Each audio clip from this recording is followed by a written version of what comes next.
پسند تھا تو بات کہ کہنے کی کیا ضرورت تھی، یہ اور مذہب والوں کے دل ٹوٹ جائیں گے، پروردگار کی آواز آئے گی، حق کے اظہار میں کبھی باطل کی دلازاری کا خیال نہیں کیا جاتا۔ حق کے اظہار میں کبھی باطل کی دلازاری کا خیال نہیں کیا جاتا۔ کا مطلب کیا ہے؟ کا مطلب یہ ہے کہ اگر کوئی بستر پہ سوئے تو نام لے کے کہو کہ وہ سویا، اگر کوئی غار میں روئے تو اس کو بھی کہو۔ صلوات بھیجتے محمد والے محمد۔ ایک ایسے صلوات پڑھنے کے لیے مطلب شروع ہو چکی ہے۔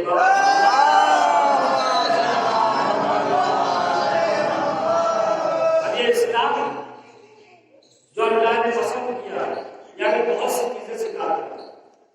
اس کے مہم ترین دو چیزیں ہیں، اصول دین، فروع دین۔ اصول دین جسے ہم اپنا عقیدہ کہتے ہیں، فروع دین جسے ہم اپنا عمل کہتے ہیں۔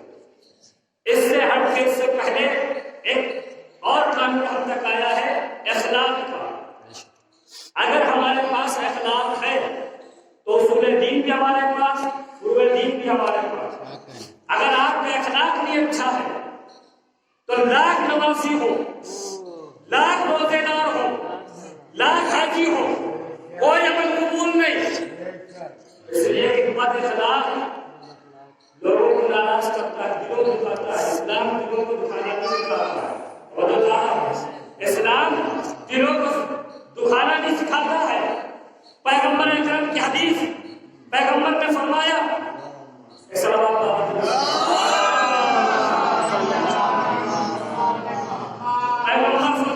بدترین ہے وہ شخص کہ جس کی گالیوں کی وجہ سے لوگ اس کے پاس بیٹھنا پسند نہ کریں۔ جس کی گالیوں کی وجہ سے لوگ اس کے پاس بیٹھنا پسند نہ کریں۔ میرا قول نہیں، خطیب کا جملہ نہیں، نبی نے فرمایا ہے۔ اس لیے کہ زبان کے ذریعے سے لوگ اسلام میں بھی داخل ہو جاتے ہیں، اخلاق پسند ہو جاتے ہیں، اور زبان ہی کے ذریعے سے لوگ اسلام کو چھوڑ دیتے ہیں۔ ایک خطیب کے دور پر علامہ مہدی حسین صاحب، ان کا اخلاق اتنا مشہور تھا کہ صاحب رشتہ میں ملنے کے لیے گئے تو ان کے گھر کے باہر ایک ٹھیلا لگایا ہوا سیب بیچ رہا تھا۔ جہاں کے مولانا کے پاس ملنے جا رہے ہیں تو کچھ ان کے لیے لیتے جائے۔ جب اس ٹھیلے والے کے پاس گیا تو جانے کے بعد کہا ہمیں کچھ سیب دے دیجیے۔ کہا کیا کریں گے؟ کہا مولانا کے لیے لے جائیں گے۔ کہا پھر پیسے کی ضرورت نہیں، ایسے لے جائیے۔ پیسے کی ضرورت نہیں۔ کہا اچھا تو مہربان کیسے ہو گیا؟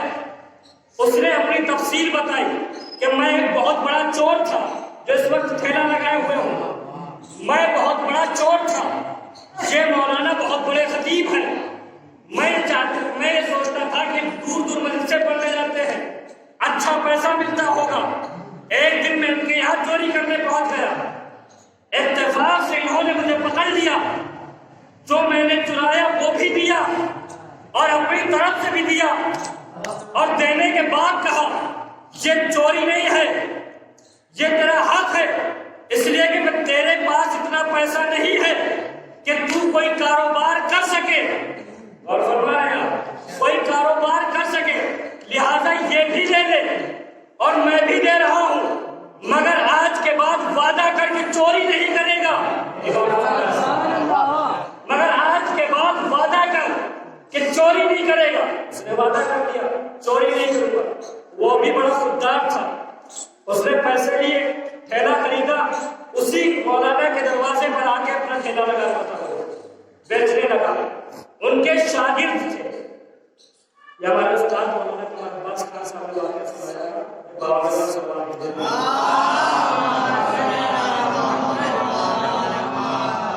ان کے شاگرد تھے، تو شاگرد بھی بدسن بھی ہو جاتے ہیں۔ تو ایک ایسا علاقہ جہاں بدکار عورتیں رہتی ہیں، اس بدکار عورتوں کے علاقے میں اسی خطیب کو جاتے ہوئے شاگرد نے دیکھا، پیچھے پیچھے ایک عورت آ رہی تھی۔ اب اس نے دیکھا، پورا ماجرا تو نہ دیکھا، بس اتنا دیکھا کہ مولانا آگے ہے، عورت پیچھے ہے۔ یہ بدزن ہو گیا کہ یہ تو بڑے بااخلاق بنتے ہیں، یہ تو بڑے شریف بنتے ہیں، آج میں ان کی حقیقت میرے سامنے آ گئی، آج ان کی حقیقت کھل کے میرے سامنے آ گئی۔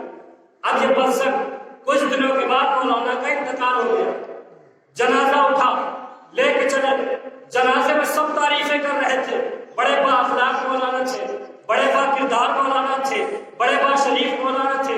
تو اسی شاگرد نے کہا میں جانتا ہوں حقیقت کیا ہے، میں جانتا ہوں حقیقت کیا ہے۔ تو دوسرے شاگرد نے پوچھا بتاؤ حقیقت کیا ہے؟ حقیقت یہ ہے کہ فلاں بدکار عورتوں کا علاقہ ہے، وہاں ہم نے عورتوں کے ساتھ دیکھا۔ اس نے پلٹ کے جواب دیا کیسی باتیں کرتا ہے، یہ مولانا گئے تھے مجلس پڑھنے، جب مجلس میں ان کو لفافہ ملا تو یہ اس راستے سے نکلے جو بد کردار عورتوں کا علاقہ پڑتا تھا، وہاں پر وہ کی گاڑی عورت کو اپنے پاس بلایا، بلانے کے بعد جتنا لفافہ ملا تھا اتنا پیسہ دیا، دینے کے بعد کہا وعدہ کر کہ آج سے تو یہ کام نہیں کرے گی،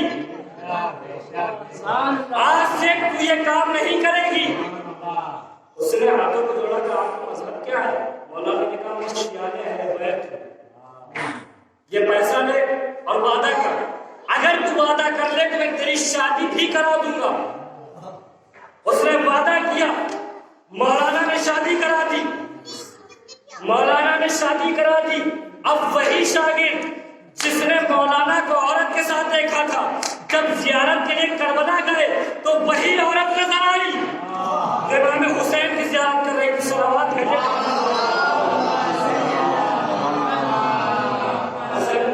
اخلاق کا صلہ ہے، مولانا کے اخلاق نے چور کو چوری سے ہٹایا، ایک بد کردار عورت کو مومنہ بنا دیا۔ ایک مجلس حسین یہاں پر اخلاق بن کے آؤ، سر جھکا کے آؤ۔ اب یہاں سے گفتگو کا آغاز کر رہا ہوں، متوجہ ہو جائیے گا۔ اب اسلام ہم تک پہنچا کیسے؟ کہ اسلام ہم تک پہنچا نبی کے ذریعے، یا نبی کے قول نے بتایا کہ اسلام کیا ہے، یا نبی کے عمل نے بتایا کہ اسلام کیا ہے۔ توجہ چاہ رہا ہوں، یا نبی کے قول نے بتایا کہ اسلام کیا ہے، یا نبی کے عمل نے بتایا کہ اسلام کیا ہے۔ قول زبان سے ظاہر ہوتا ہے، عمل ہاتھوں سے ظاہر ہوتا ہے۔ توجہ فرمائیے گا، اور یہاں سے گفتگو کا آغاز کر رہا ہوں۔ قول زبان سے ظاہر ہوتا ہے، عمل ہاتھوں سے ظاہر ہوتا ہے۔ بھائی آدمی وہی اچھا مانا جاتا ہے کہ جس کا جو قول ہو وہی عمل ہو، جو عمل ہو وہی قول ہو، یہ نہ ہو کہ کہے کچھ کرے کچھ، کرے کچھ کہے کچھ۔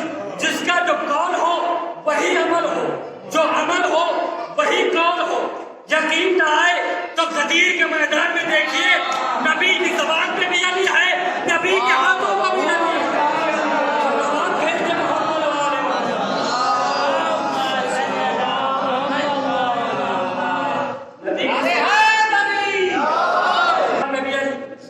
نبی کے ہاتھوں پہ بھی علی۔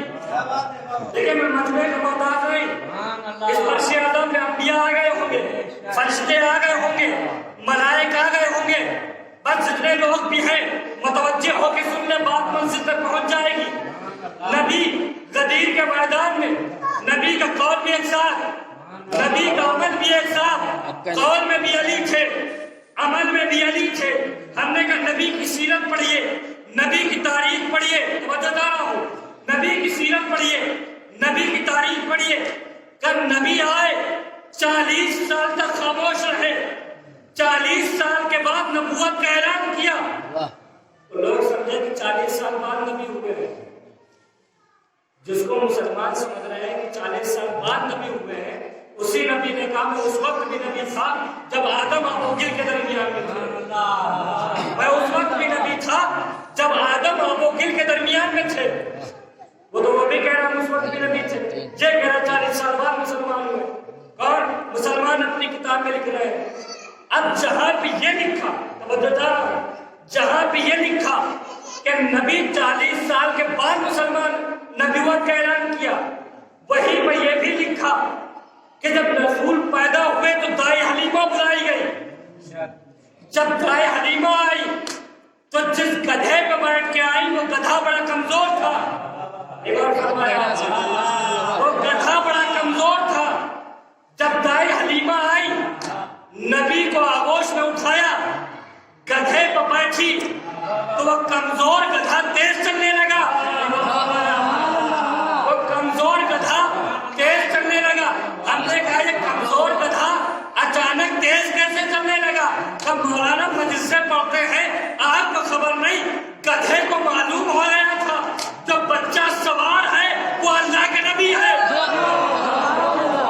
بچہ سوار ہے وہ اللہ کا نبی ہے.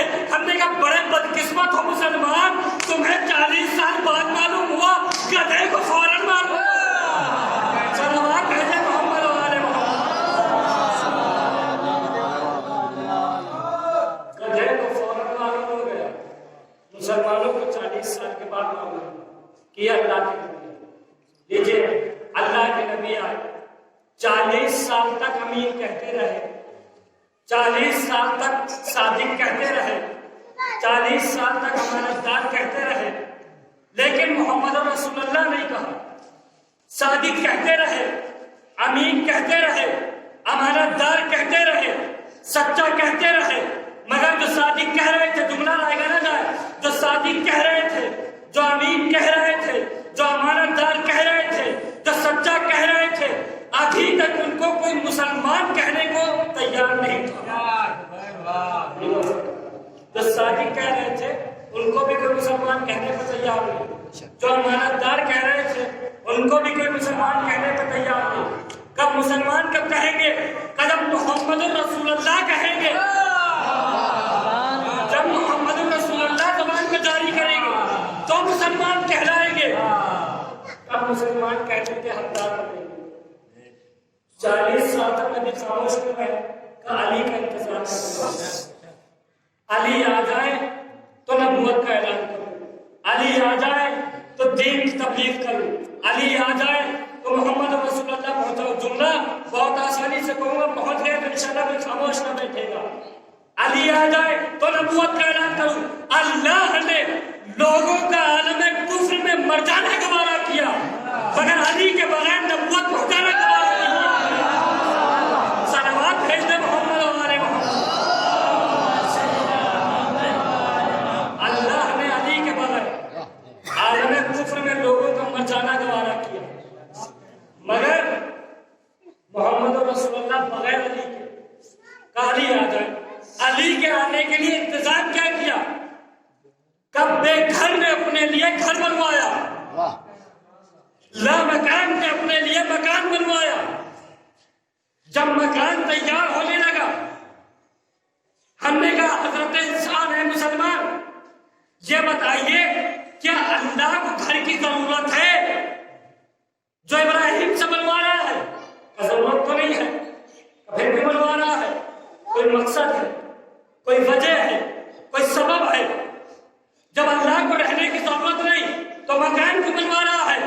جیسے ہم سے لوگ پوچھتے ہیں کیا مولا حسین کو نذر کے کھانے کی ضرورت ہے جو کروا رہے ہیں, وہ جواب دے کہ کعبے کو اللہ کی ضرورت ہے. کیا اللہ کے لیے گھر بنایا جائے؟ اللہ کو گھر کی ضرورت ہے, کیوں بنوایا جا رہا ہے؟ اللہ نے اپنی ضرورت کو نہیں دیکھا. جملہ لائے نہ جائے, اللہ نے اپنی ضرورت کو نہیں دیکھا, ابراہیم کے خلوص کو دیکھا. اللہ نے اپنی ضرورت کو نہیں دیکھا, ابراہیم کے خلوص کو دیکھا. یہی جواب ہمارا ہے. نظر میں حسین اپنی ضرورت کو نہیں دیکھتے ہیں, عزاداروں کے خلوص کو دیکھتے ہیں. صلوات بھیج دے محمد والے محمد.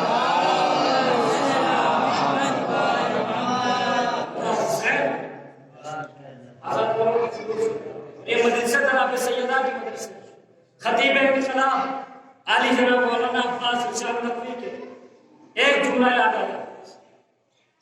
وہ کہتے ہیں کہ جیسے پوری کائنات میں ہم نے ممبروں سے کھل کے پڑھا کہ سند رسول کا قاتل یزید ہے, اور پوری کائنات میں یزید پر لعنت ہو رہی ہے, اگر اسی طریقے سے ہم بھی ممبروں سے کھل کے بتاتے کہ بنت رسول کا قاتل عمر ہے, تو جیسے یزید پر لعنت ہوتی ہے ویسے عمر پہ بھی لعنت ہوتی ہے. صلوات بھیجے محمد والے محمد. یہ تبلیغی شریعت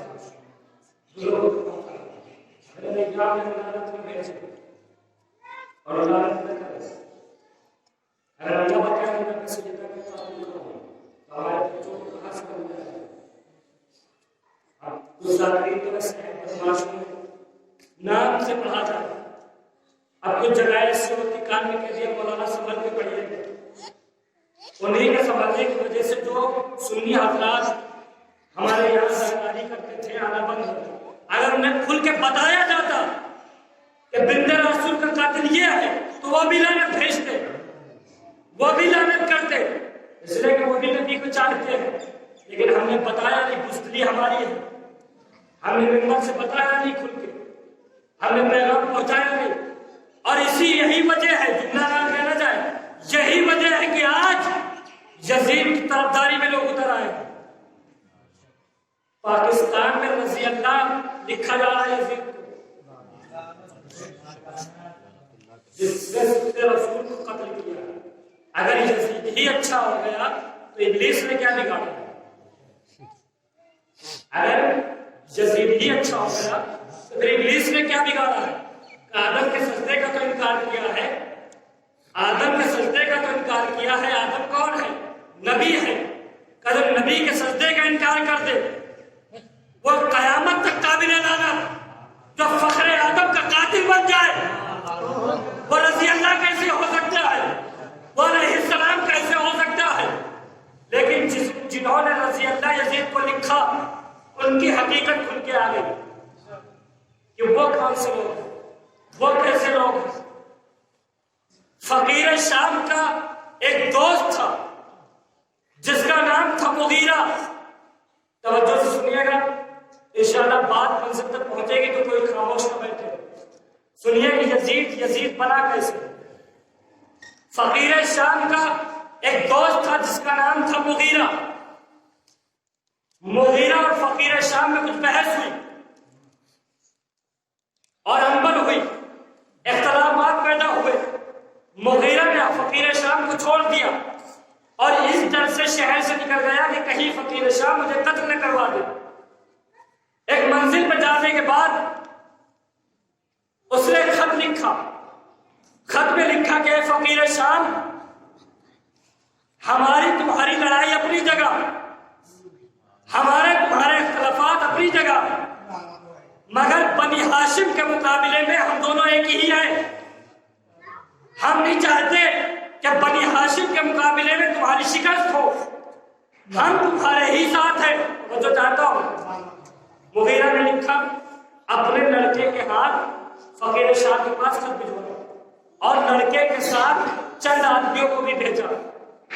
جب یہ خط فقیر شاہ نے لکھا، اس میں اور بھی ایک فکرہ لکھا تھا کہ اس مسئلے میں میں چاہتا ہوں کہ تو اپنی جگہ اپنے بیٹے یزید کو خلیفہ بنا دے۔ اس سلسلے میں نے کچھ لوگوں سے بہکا کے بیعت لے لی ہے، بیعت غائبانہ۔ فقیر شاہ نے خط کو پڑھا، مسکرایا، مسکرا کے کہتا ہے وہ کون سے لوگ ہیں جنہوں نے بیعت غائبانہ میرے بیٹے یزید سے کی ہے؟ تو اس لڑکے کے ساتھ جو کرائے کے آدمی آئے تھے انہیں سامنے لایا گیا۔ فقیر شام نے اس کو دیکھا، دیکھنے کے بعد کہا یہ تو بتاؤ ایمان کتنے میں بیچا؟ نہیں غور فرمایا آپ نے، ایمان کتنے میں بیچا؟ پتا چلا کہ فقیر شام کی نظر میں یزید کی بیعت کرنا دین کو بیچ دینا ہے۔ اس نے پڑھا، مسکراتا رہا۔ اس کے بعد مغیرہ کے بیٹے سے کہا میں اس سلسلے میں تمہیں صبح بتاؤں۔ رات میں گیا، بستر میں کروٹیں بدلتا رہا۔ صبح کہنے لگا اس کا مشورہ قابل غور ہے، میں بھی بیعت کے لیے نکل رہا ہوں۔ مغیرہ سے کہتے وہ بھی بیعت کے لیے نکلے۔ سب سے پہلے فقیر شام نے جو رخ کیا وہ رخ کیا کوفے کا۔ کوفے میں پہنچا، لوگوں کو اکٹھا کیا، منبر پہ آنے کے بعد کہا مملکت اسلامیہ کی جانب سے مجھ پر یہ دباؤ ڈالا جا رہا ہے کہ ہم اپنی جگہ اپنے بیٹے یزید کو خلیفہ بنا دیں۔ مملکت اسلامیہ کون ہے؟ اکیلا مغیرہ۔ مملکت اسلامیہ کون ہے؟ آپ سمجھے؟ اکیلا مغیرہ بنا دے۔ کچھ لوگوں نے بیعت کر لی ہے، سیاست دیکھیے گا، کچھ لوگوں نے بیعت کر لی ہے، مگر میں نے کہا نہیں، کوفہ محترم شہر ہے، جب تک کوفے والوں سے مشورہ نہ کر لوں ہم کسی کی بیعت قبول نہ کریں گے۔ جیسے اس نے کہا کوفے میں سناٹا پھیل گیا، کوئی کچھ بولا تو نہیں، کسی نے بیعت تو نہیں کی، پر کسی نے احتجاج بھی نہیں کیا۔ السکوت کالاقرار، خاموشی اقرار کا پتہ دیتی ہے۔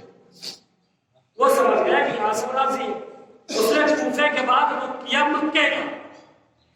مکے میں پہنچا، وہاں بھی لوگوں کو اکٹھا کیا۔ اکٹھا کرنے کے بعد بہت غور سے سنتے رہیے گا، انشاءاللہ منزل پہ کوئی خاموش نہیں بیٹھے گا۔ لوگوں کو اکٹھا کیا، اکٹھا کرنے کے بعد پھر وہی جملے دہرائے، مملکت اسلامیہ کی جانب سے مجھ پر وہ دباؤ ڈالا جا رہا ہے کہ میں اپنے بیٹے یزید کو اپنی جگہ پہ خلیفہ بنا دوں۔ اس سلسلے میں کوفے والوں نے بیعت کر لی، مگر میں نے کہا نہیں نہیں، مکہ اللہ کے شہر ہے۔ ایک اور فرمایا کیسی ہوتی ہے سیاست، اللہ کا دشمن جب پھنستا ہے تو اللہ بڑا یاد آتا ہے۔ کہ مکہ اللہ کا شہر ہے، جب تک ہم مکے والوں سے مشورہ نہ کریں کسی کی بیعت قبول نہیں کریں گے۔ یہاں بھی وہی رہا، کسی نے احتجاج نہیں کیا مگر کسی نے بیعت بھی نہیں کی، سب خاموش بیٹھے رہے۔ جب سب خاموش بیٹھے رہے تو ہمت اور بڑھی، اس نے رخ کیا مدینے کا۔ مدینے میں پہنچے، لوگوں کو اکٹھا کیا، پھر یہی جملے دہرائے۔ اب توجہ چاہتا ہوں، کیا کہا؟ مملکت اسلامیہ کی جانب سے مجھ پر دباؤ ڈالا جا رہا ہے کہ ہم اپنی جگہ اپنے بیٹے یزید کو خلیفہ بنا دوں۔ اس سلسلے میں کوفے والوں نے بیعت کر لی، مکے والوں نے بیعت کر لی، مگر میں نے کہا نہیں نہیں، مدینہ حضور کا شہر ہے، رسول اللہ کا شہر ہے۔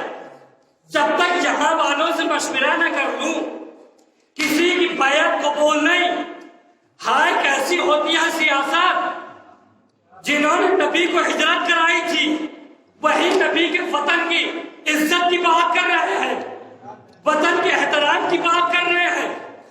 اس نے جیسے ہی کہا سب قبرستانی سناٹا چھا گیا۔ ایسا لگ رہا تھا کہ جنازے بیٹھے ہوئے ہیں، سوئی گر جائے تو آواز کرے، اتنا سناٹا، کوئی بولنے پر تیار نہیں۔ کلیجہ تھام کے سنیے گا، جنازے بیٹھے ہو، بالکل خاموشی، اگر آپ نے بولے تو میرا دل ٹوٹ جائے گا، پورے سناٹا چھایا ہوا ہے کہ اتنے میں اسی خاموشی کو توڑتے ہوئے ایک شہزادہ اٹھا،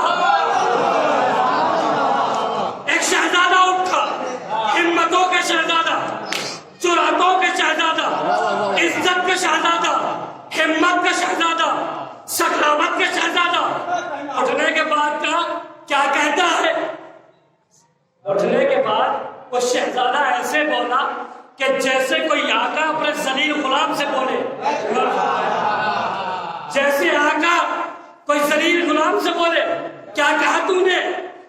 کہ مملکت اسلامیہ کی جانب سے مجھ پر دباؤ ہے کہ ہم اپنے بیٹے یزید کو اپنی جگہ پہ خلیفہ بنا دیں، میں بیعت لینے آیا ہوں۔ اس شہزادے نے کہا تو اسی یزید کی بات کر رہا ہے جو جواری ہے، تو اسی یزید کی بات کر رہا ہے جو شرابی ہے، تو اسی یزید کی بات کر رہا ہے جسے یہی تمیز نہیں کہ ماں کسے کہتے ہیں، پھوپھی کسے کہتے ہیں، ماں کسے کہتے ہیں، پھوپھی کسے کہتے ہیں۔ فقیر شام نے کہا شہزادے کس لہجے میں بول رہے ہو، کس لہجے میں گفتگو کر رہے ہو؟ ایک مرتبہ حسین نے کہا میں اسی لہجے میں بول رہا ہوں جو میرا خاندانی لہجہ ہے، میں اسی لہجے میں بول رہا ہوں جو میرا خاندانی لہجہ ہے۔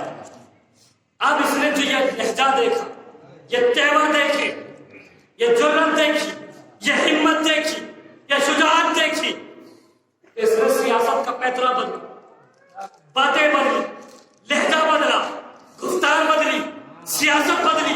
کیا کہا؟ ہنس کے کہنے لگا اے شہزادے، میرا بیٹا یزید جب اپنے دوستوں میں بیٹھتا ہے تو آپ کی بڑی تعریفیں کرتا ہے، میرا بیٹا یزید جب اپنے دوستوں میں بیٹھتا ہے تو آپ کی بڑی تعریفیں کرتا ہے، آپ کی بڑی فضیلت بیان کرتا ہے۔ حسین نے کہا اے فقیر شام سن،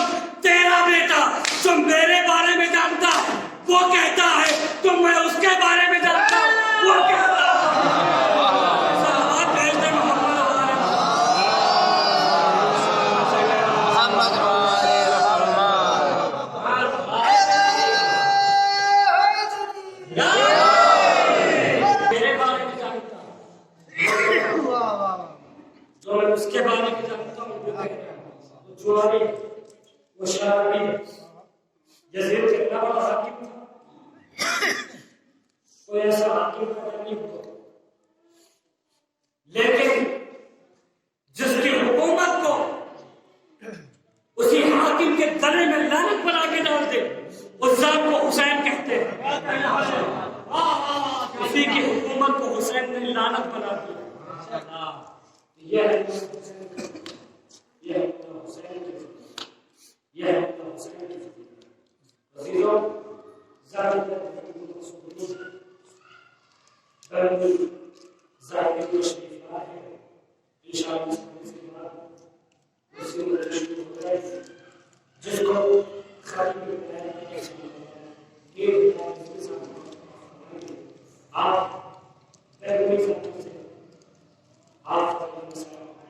سنیں،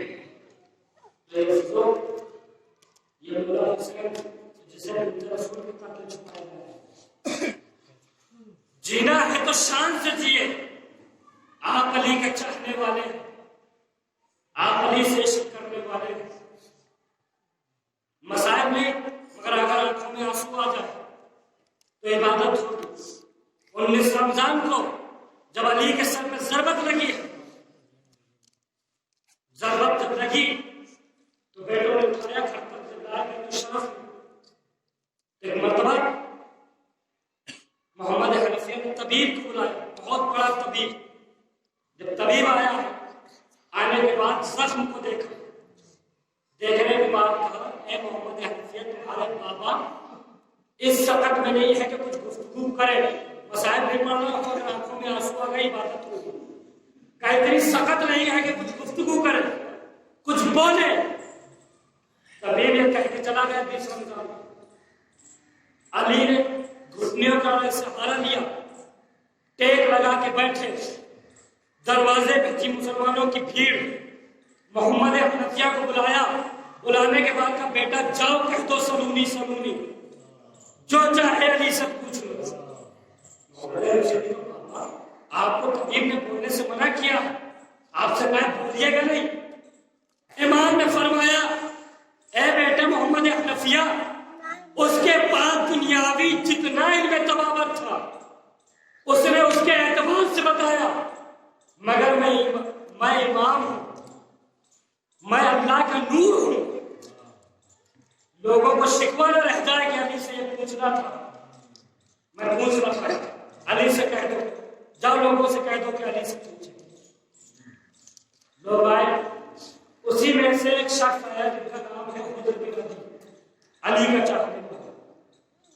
حجر بن عدی آئے، مولا کو دیکھا، آنکھوں سے آنسو جاری رونے لگے، کہا حجر دیکھیں مولا آپ کو چھوڑ کے چلے جائیں، کہا حجر پھر واپس چلے جاؤ۔ حجر جانے لگے، دروازے پہ پہنچے تو دل نے بے قرار کیا کہ ایک مرتبہ اور مڑ کے دیکھو مولا۔ حجر نے مڑ کے مولا کو پھر دیکھا، جب دیکھا تو ایک مرتبہ اشارہ کیا میرے قریب۔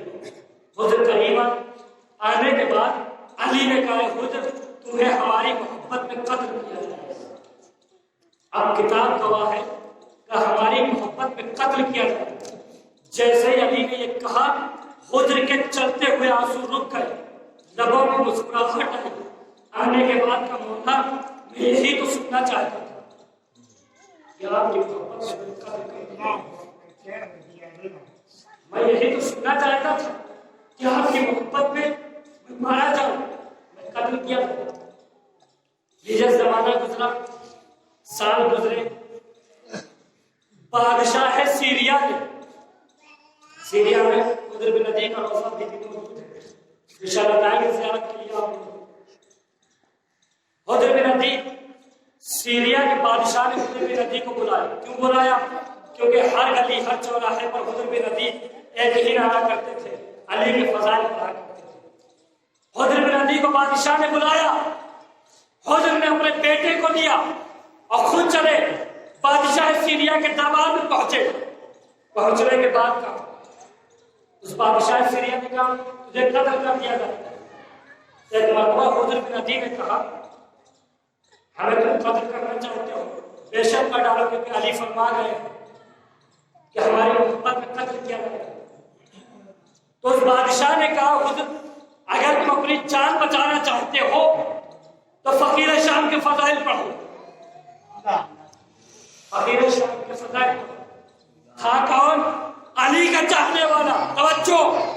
علی کا چاہنے والا تھا کہ ممبر بناؤ، ممبر بننا تیار ہوا، ممبر پہ آئے، آنے کے بعد کہا علی کل ایمان ہے، علی مرد میدان ہے، علی شوہر مقبول ہے، علی مرد مقبول ہے، علی نفس رسول ہے، علی عطا خیبر ہے، فضائل پڑھنے لگے۔ بولے یہ کیا؟ یہ تو فضائل پڑھنے لگے۔ حضور بن عدی نے کہا تمہیں عقل نہیں، ممبر ہوتا ہی علی کے فضائل کے لیے، ممبر بنایا ہی جاتا ہے علی کے فضائل کے لیے۔ بس جان پیاری نہیں ہے اور تو میرے علی فرماتے تھے قتل کیا جاؤں گا۔ اگر بچنا چاہتے ہو اب بھی تو فقیر شام کی تعریفیں کرو، فقیر شام کے فضائل پڑھو، دوسرا ممبر بنواؤ۔ یہ جو دوسرا بنایا، آج کھڑے ہوئے، آنے کے بعد کہا جسے تم امیر شام کہتے ہو وہ ہے فقیر، اس لیے کہ اس کے پاس خود کا اپنا کیا تھا، سب مظلوموں کا لوٹا ہوا تھا۔ اس کے بعد کہا اور فضائل پڑھوں، فضائل پڑھنا شروع کیا کہ جسے تم امیر شام کہتے ہو اس کا دادا وہ نہیں کوئی اور ہے، اس کا باپ وہ نہیں کوئی اور ہے۔ اب تو حقیقت پڑھنا شروع کی تو جنات تلوار لے کے پڑھا۔ اور جب نے کہا کیا ہوا، تمہیں تو معاویہ کی بھی فضیلت برداشت نہیں ہوئی، تمہیں تو معاویہ کی فضیلت بھی برداشت نہیں ہوئی، تلوار لے کے آگے بڑھا کہا نہیں اب تمہیں قتل کیا جائے گا۔ حضور بن عدی نے کہا تو میرا مولا کہہ گئے تھے کہ میں قتل کیا جاؤں گا، مگر میرے سامنے میرے بیٹا کو قتل کیا جائے۔ ہے کوئی ایسا باپ جو اپنی نگاہوں کے سامنے میرے بیٹے کو قتل ہوتا ہوا دیکھے؟ حضور بن عدی نے کہا مجھے بعد میں قتل کرنا، پہلے میرے بیٹے کو قتل کیا جائے۔ محمد جلال نے پوچھا اے حضور تم اپنے بیٹے کو کیوں قتل کرانا چاہتے ہو؟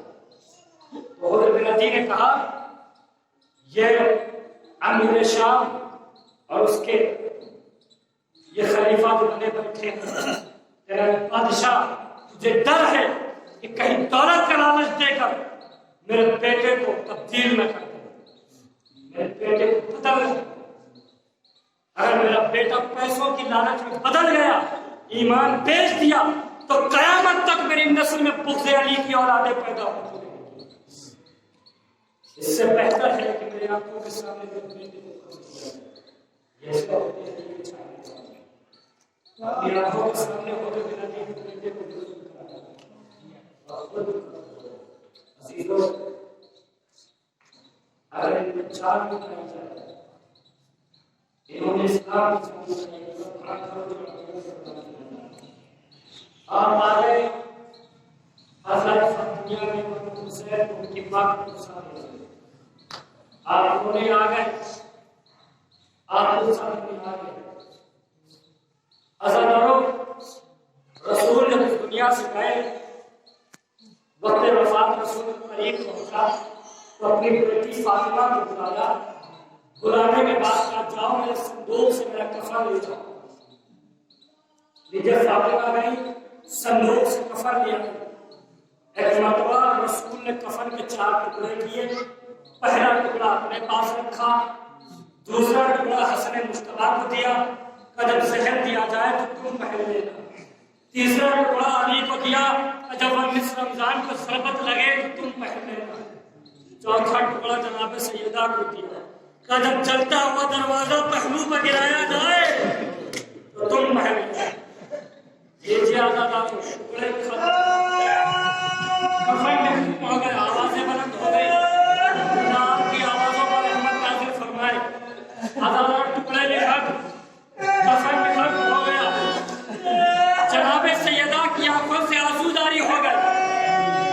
اے بابا آپ نے ابو الحسن کو کفن دیا، آپ نے فاطمہ زہرا کو کفن دیا، آپ نے میرے بیٹے حسن مجتبیٰ کو کفن دیا، آپ نے اپنے پاس کفن رکھا، کیا میرے حسین کو بھول گئے؟ رسول نے کہا میں اور حسین کو بھول جاؤں، میں اور حسین کو فراموش کر دوں؟ پھر آپ نے مجھے کفن دیا، بیٹی فاطمہ کو کفن دیا، حسن مجتبیٰ کو کفن دیا، ابو الحسن کو کفن دیا، مگر میرے حسین کو کفن نہ